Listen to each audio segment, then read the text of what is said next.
Assalamualaikum warahmatullahi wabarakatuh. Salam sejahtera bagi kita semua. Kembali lagi di pertemuan pertama. Di sini saya akan menjelaskan tentang isi materi di pertemuan pertama ini tentang hakikat penulisan karya ilmiah. Mengapa sih kalian harus belajar tentang penulisan karya ilmiah ini? Tujuannya, tujuannya itu nanti untuk membantu kalian menulis skripsi, ya kan? Karena skripsi itu termasuk dalam jenis karya tulis ilmiah. Makanya kalian harus paham mengenai penulisan karya ilmiah ini tuh aturannya bagaimana dan cara penyusunannya itu bagaimana, seperti itu. Tetapi sebelum melanjut ke pembahasan yang lebih mendalam tentang penulisan karya ilmiah, kalian harus paham dulu tentang apa sih karya ilmiah itu, ya kan?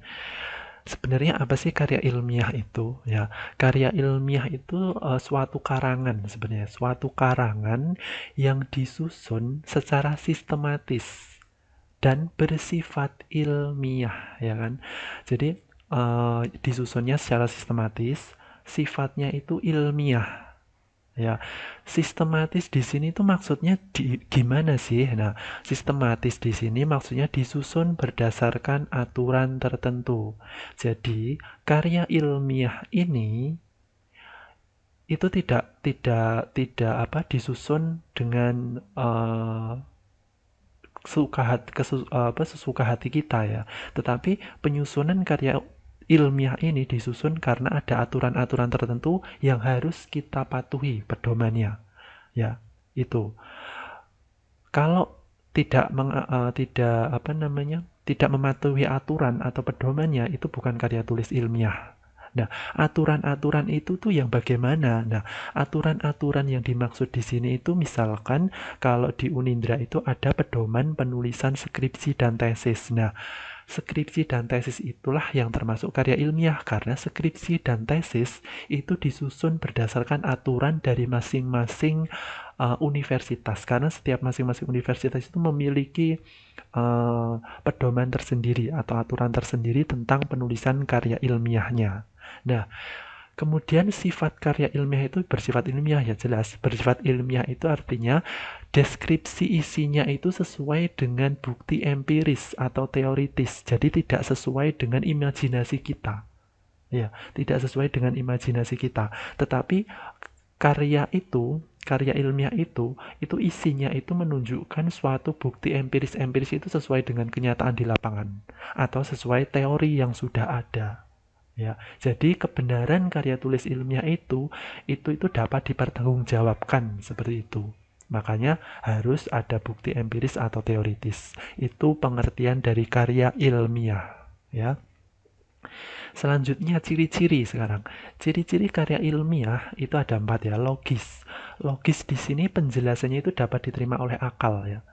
Dapat diterima. Jadi tidak bersifat imajinasi ya, tidak bersifat imajinasi tapi penjelasan-penjelasan bahasa-bahasanya itu bersifat ilmiah dan masuk akal, itu logis.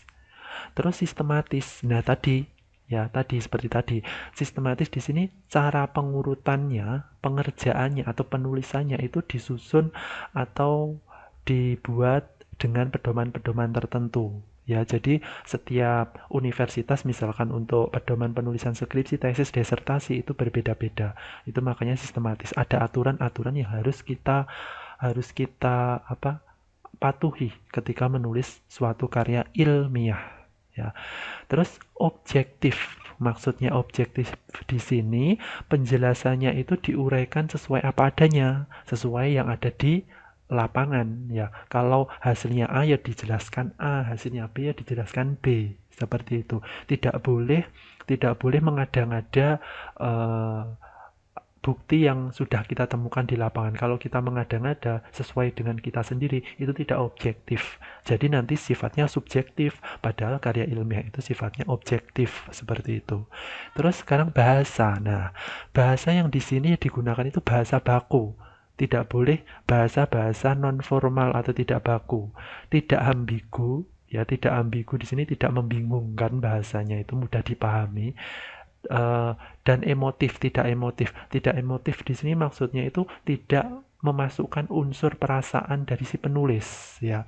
Jadi memang karya ilmiah ini dibuat sesuai apa adanya, yang sesuai dengan data yang kita peroleh di lapangan, tidak tidak kita masukkan eh, emosi-emosi kita atau pendapat-pendapat pribadi kita seperti itu. Tetapi kalau pendapat pribadi orang lain yang sudah ahlinya boleh dimasukkan.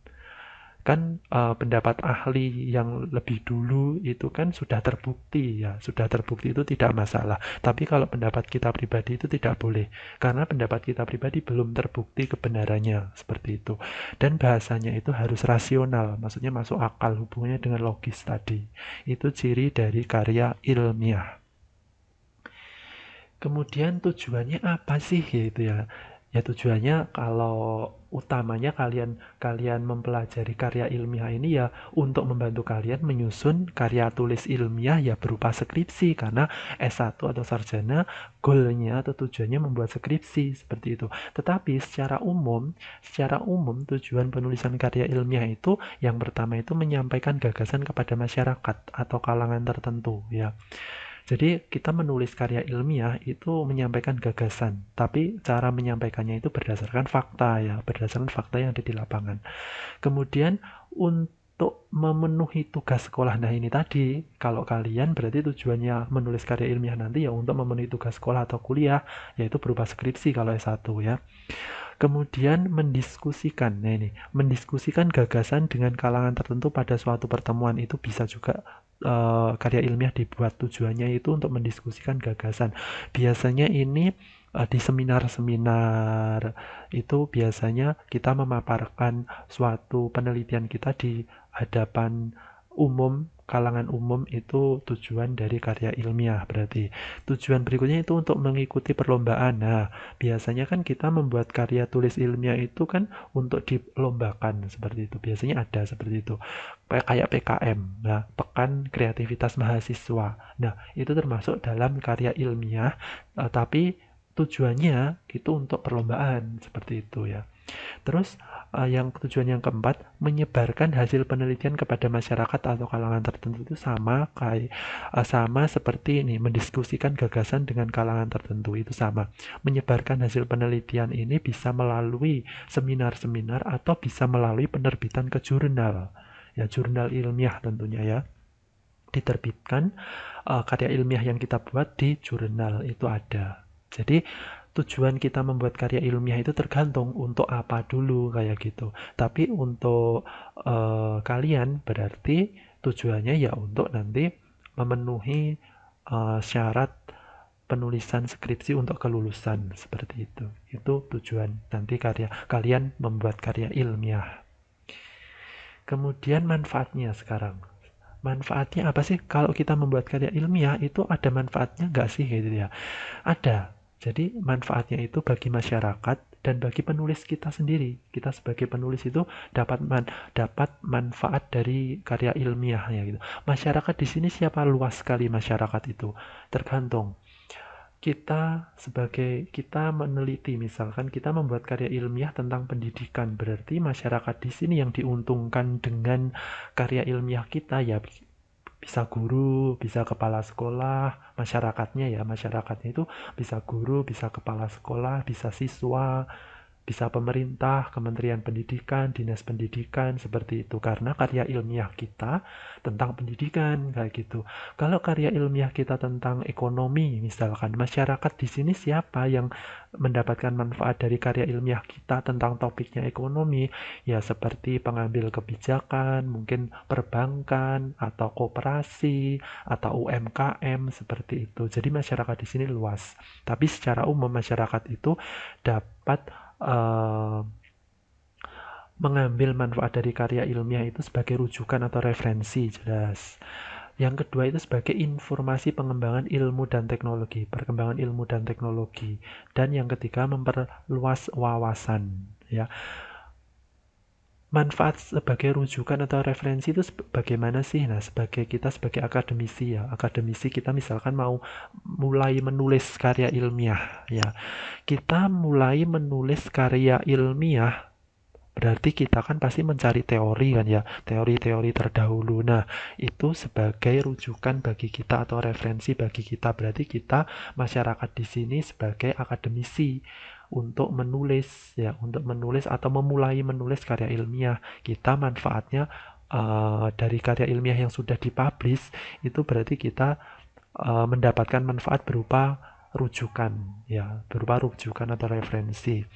Kemudian misalkan lagi bagi misalkan masyarakat di sini misalkan tadi kalau kita membuat karya ilmiah berupa pendidikan misalkan ada yang membaca kepala sekolah atau guru kah. Nah, berarti guru itu ketika membaca karya ilmiah kita berupa pendidikan berarti ilmu tentang pendidikannya itu akan bertambah. Misalkan kita membuat karya ilmiah tentang uh, efektivitas model pembelajaran di era pandemi COVID. Nah, kita menulis tuh di karya ilmiah itu bagaimana ya model pembelajaran yang baik bagi peserta didik di masa pandemi ini. Nah, ketika seorang guru itu membaca karya ilmiah kita, berarti guru tersebut akan mendapatkan sebuah ilmu bagaimana sih caranya nanti saya mengajar di era pandemi kayak gitu. Jadi manfaat bagi guru itu berupa modelnya itu akan diterapkan nanti di kelas untuk mengajar siswa di masa pandemi ini. Nah, itu. Jadi manfaat bagi masyarakat itu beda-beda. Kemudian memperluas wawasan. Memperluas wawasan itu hubungannya dengan perkembangan ilmu tadi sih. Ketika guru misalkan tadi membaca artikel kita tentang atau karya ilmiah yang kita buat, berarti guru tersebut wawasannya akan bertambah. Oh, kalau misalkan mengajar di era pandemi ini menggunakan online. Oh, online tersebut yang digunakan itu bisa Zoom, bisa Google Classroom, bisa Google Meet, ya seperti itu. Berarti guru itu memperoleh wawasan dari karya ilmiah yang kita buat, seperti itu. Jadi banyak sekali karya ilmiah yang kita buat itu manfaatnya bagi masyarakat. Nah, tapi bagi kita sendiri sebagai penulis itu juga ada manfaatnya juga ya. Yang pertama itu mengembangkan keterampilan membaca. Yang pertama, jelas. Ini jelas banget. Kenapa? Ketika kita membuat karya ilmiah mau nggak mau kita itu harus membaca sumber-sumber referensi lain ya, sumber-sumber referensi lain agar kita itu bisa menyusun karya ilmiah kita sesuai dengan data yang ada di lapangan. Jadi kan kita mau nggak mau harus membaca, melalui membaca dulu baru kita mengerjakan, ya kan? Nggak mungkin tiba-tiba kita langsung menulis tanpa kita membaca, itu tidak mungkin. Pasti kita membaca, meskipun itu hanya satu kalimat, itu namanya membaca. Itu mengembangkan keterampilan kita membaca. Kemudian yang kedua itu keterampilan menyajikan fakta dan data dengan jelas dan sistematis ya. Jadi kan karya ilmiah tadi kan sifatnya kan ilmiah. Ilmiah itu kan tadi bersifat empiris atau teoritis ya kan. Datanya itu bersifat empiris atau teoritis. Nah, empiris di sini berarti kita kan mengambil data di lapangan. Ketika kita mengambil data di lapangan kan ada data yang kita dapatkan. Nah, ketika kita menulis karya ilmiah sebagai penulis berarti kita itu uh, belajar tentang keterampilan bagaimana data tersebut kita olah atau kita sajikan dengan baik dan benar sesuai dengan kaidah yang sudah ditentukan. Nah, seperti itu. Jadi data itu tidak serta-merta kita ambil di lapangan langsung ditempel, itu tidak, tapi kita olah. Kita olah dengan bahasa kita sendiri. Nah, ketika kita mengolah dengan bahasa kita sendiri itulah kita akan terasah keterampilannya dalam menyajikan data yang kita peroleh di lapangan. Kemudian yang ketiga, menyumbang pengembangan ilmu pengetahuan. Nah, ini ketika kita menulis karya ilmiah secara tidak langsung kita itu juga menyumbang sebuah ilmu pengetahuan. Tergantung kita karya ilmiah yang kita buat itu tentang apa. Misalkan tentang pendidikan, berarti kita menyumbang ilmu pengetahuan di bidang pendidikan, seperti itu. Tergantung karya ilmiah yang kita buat, topiknya tentang apa.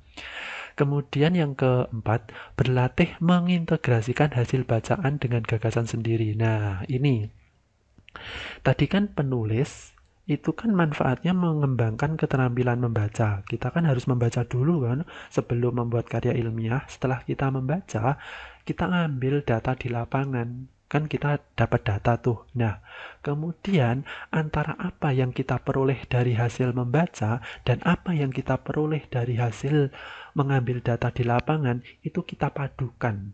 Ya, apakah sesuai sih antara apa yang kita baca dengan data yang di lapangan. Nah, kemudian kita integrasikan atau kita padukan. Disinilah kita akan menemukan novelty. Novelty itu kebaruan dari apa yang kita teliti atau kita tulis di dalam karya ilmiah itu. Nah, itu manfaat dari penulis, dari sisi penulis ya. Jadi tidak hanya bagi masyarakat saja, tapi bagi penulis pun juga ada manfaatnya ketika kita membuat karya ilmiah. Ya, itu. Kemudian, nah, kalian harus paham karya ilmiah itu ada jenisnya ya. Ini yang harus kalian pahami untuk mendiskusikan ketiga kutipan tadi ya. Tadi kan saya menyajikan di awal 3 kutipan. Nanti masuk mana dan alasannya apa. Nah, jenis karya ilmiah itu ada 3. Ada karya ilmiah saja, karya ilmiah populer, dan karya non-ilmiah. Karya ilmiah itu kan tadi kan pengertiannya disusun secara sistematis sesuai kaidah ilmu pengetahuan menggunakan istilah teknis ya. Karya ilmiah itu disusunnya menggunakan istilah teknis. Biasanya disajikan ada grafiknya, ada gambarnya, ada tabelnya seperti itu. Grafik, gambar, dan tabel itu dipaparkan seperti itu. Itu karya ilmiah. Jadi karya ilmiah tidak bisa kita membuat sesuai imajinasi kita, tapi kita harus membuatnya sesuai dengan aturan atau pedoman yang sudah ditetapkan. Ya, saklek gitu, bahasa Jawanya itu saklek, harus sesuai dengan pedoman gitu, itu karya ilmiah. Tapi kalau karya ilmiah populer itu lebih fleksibel lagi pembuatannya gitu ya, lebih fleksibel.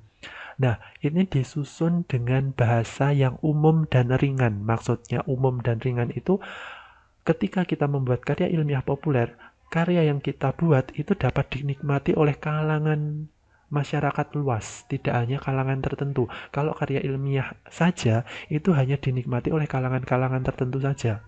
Karena bahasanya memang bahasa-bahasa ilmiah, bahasanya itu bahasa-bahasa kaku ya, kaku, baku, kayak gitu. Jadi, eh, orang itu nggak mungkin akan membaca karya ilmiah itu kalau tidak sesuai dengan bidangnya, misalkan seperti itu. Kalau karya ilmiah populer ini, meskipun dia tidak bidangnya, dia akan membaca. Karena kenapa? Karena bahasa karya ilmiah populer itu mudah dipahami kayak gitu. Tidak ada grafik, gambar, tabel, angka yang apa ya, yang susah dipahami itu tidak. Makanya masyarakat umum itu akan lebih lebih menyukai karya ilmiah populer ini gitu. Karena mudah dipahami tadi, bahasanya ringan dan umum di kalangan masyarakat. Nah, masyarakat luas itu lebih senang lagi karya ilmiah yang non ilmiah ya, karya non ilmiah ya, karya non ilmiah itu disusun berdasarkan pengalaman pribadi, jadi sesuai dengan imajinasi kita. Jadi kalau kita memiliki imajinasi banyak tapi nggak perlu ribet memikirkan teori sana sini, buatlah karya non ilmiah ya. Seperti apa? Seperti novel, buku harian. Siapa yang sering menulis buku harian itu termasuk karya non ilmiah karena itu pengalaman pribadi kita. Tidak perlu adanya grafik, gambar seperti itu ya. Yang apa namanya? Yang saklek, pedoman yang saklek itu nggak ada ya. Karya non ilmiah. Makanya semakin ke sini ya, karya ilmiah itu hanya diminati oleh kalangan-kalangan tertentu. Ya, kalangan-kalangan tertentu biasanya akademisi sih. Terus kalau karya ilmiah populer itu semua masyarakat itu bisa menikmati. Tapi isi dari karya ilmiah populer itu fakta ya, fakta di lapangan. Kita tidak mengimajinasi, tapi fakta di lapangan, tetapi bahasa yang digunakan itu umum gitu loh, mudah dipahami oleh masyarakat luas. Kalau karya non ilmiah ini memang bebas, pembuatannya bebas sesuai dengan pengalaman pribadi kita ya. Itu bebas sesuai dengan imajinasi kita. Itu jenis karya ilmiah.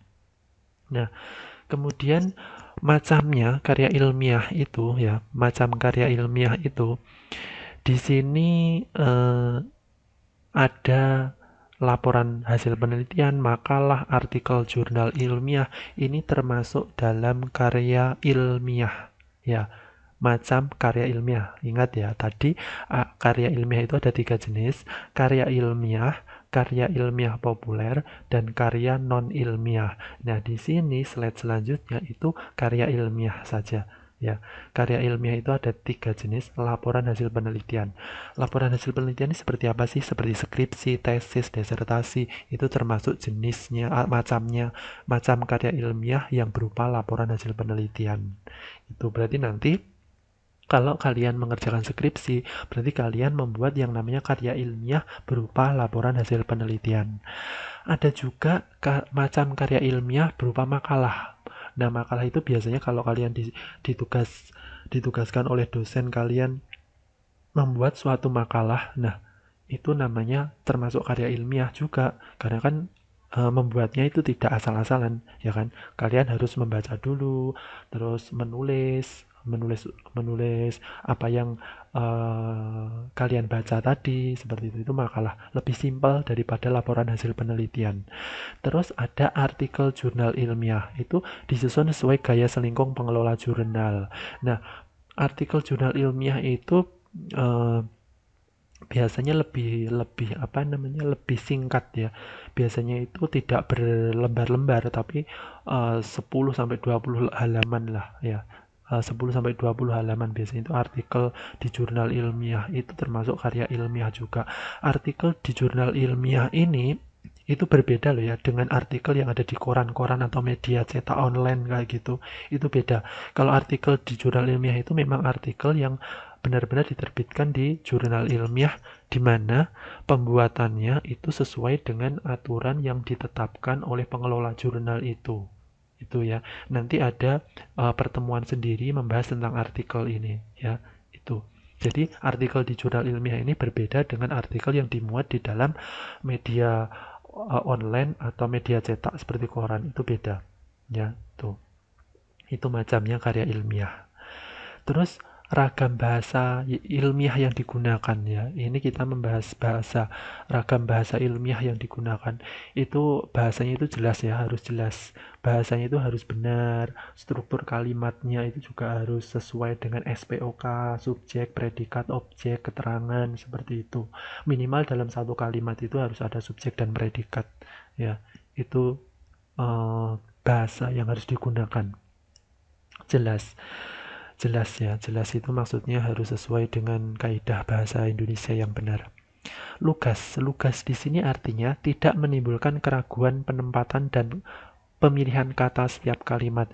Jadi eh, tegas gitu loh, maksudnya ketika kita menulis karya ilmiah itu tidak ragu-ragu dalam menulis kalimat itu gitu, karena ketika kita menulis kalimat itu kita itu sudah melalui proses membaca gitu, membaca dan meneliti di lapangan. Jadi kita harus uh, mampu mampu menempatkan kalimat itu secara lugas gitu ya, tidak menimbulkan keraguan sama sekali ketika kita menulis gitu. Biasanya kalau kita menulis itu bisa terbaca ya, bisa terbaca, oh kalimat ini itu kok ragu-ragu ya saya gitu. Padahal kalimat atasnya tadi mengatakan seperti ini, kalimat bawahnya kok mengatakan seperti ini. Nah, itu namanya tidak mengikuti ragam bahasa lugas ya. Itu bersifat ragu-ragu, itu tidak boleh.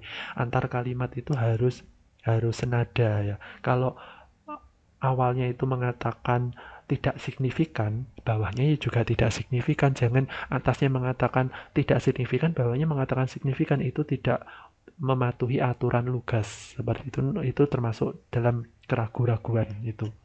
Terus komunikatif. Komunikatif ini di sini bukan artian ada kayak ada apa ya, ada percakapan gitu ya, percakapan seperti cerpen, novel, itu bukan. Komunikatif di sini itu maksudnya hubungan antar kalimat dan antar paragraf itu jelas, seperti itu. Kalau paragraf 1 menjelaskan tentang kurikulum, paragraf 2 misalkan menjelaskan tentang eh, keterampilan apa sih yang dimiliki di dalam kurikulum itu ya gitu kan. runtut komunikatif. Paragraf 1 menjelaskan kurikulum secara umum, paragraf 2 itu menjelaskan tentang kemampuan apa sih yang harus dimiliki di dalam kurikulum tersebut. Itu kan jelas ya, runtut komunikatif kayak gitu. Terus tata bahasa. Tata bahasa di sini itu kecermatan dan ketelitian dalam pemilihan dan penulisan. Jadi tata bahasa ini berhubungan dengan kejelasan di sini ya. Tata bahasanya itu harus teliti, tidak ada salah ketik atau salah kalimat gitu ya. Atau salah atau disingkat. Nah, disingkat itu jangan sampai. Tidak ditulis TDK, jelas ditulis JLS itu tidak boleh. Ya, tidak boleh. Kecuali misalkan Badan Pusat Statistik dalam kurung BPS. Kemudian kalau kalimat-kalimat selanjutnya ada yang berkaitan dengan BPS bisa ditulis BPS. Itu sudah baku seperti itu. Itu namanya tata bahasa. Jadi mana saja kalimat yang boleh disingkat dan mana saja kalimat yang tidak boleh disingkat. Itu ada tata bahasanya, ya. Itu ragam bahasa ilmiah. Itu saja materi pertemuan pertama. Ya, silahkan nanti setelah mempelajari atau melihat video ini, silahkan berikan tanggapan kalian tentang topik kutipan 1, 2, dan 3 tadi di kolom komentar. Saya akhiri dulu untuk pertemuan 1. Tetap jaga kesehatan. Saya akhiri. Wassalamualaikum warahmatullahi wabarakatuh. Terima kasih.